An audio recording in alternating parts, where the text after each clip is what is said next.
Bonjour à vous toutes et tous dans notre rendez-vous hebdomadaire Kteb El-Youm. Kteb El-Youm est Femme puissante de Léa Salamé.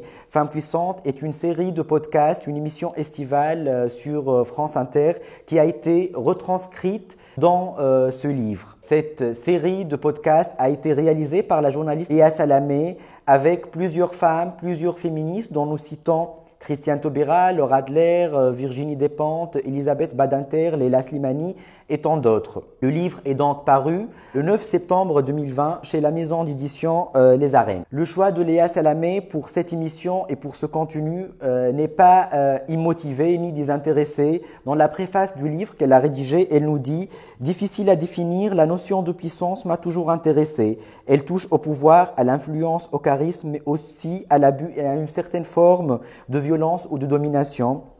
Elle revêt un je ne sais quoi d'essentiellement masculin.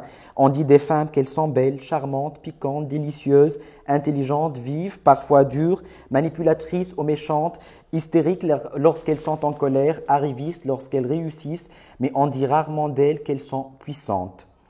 J'ai voulu voir si cette notion pouvait se féminiser, si puissance et virilité et masculinité pouvaient être dissociées. Donc, dans cette série de podcasts réalisés par Léa Salamé entre 2019 et 2020, elle a voulu revenir sur un aspect caché, camouflé, escamoté de ces femmes-là, de ces femmes puissantes dans le monde, dont la notoriété est presque internationale. Et elle est justement revenue à leur vécu, au chemin parcouru, des chemins parfois très épineux, très difficiles, mais qui ont été parcourus justement par ces femmes et les défis ont été relevés.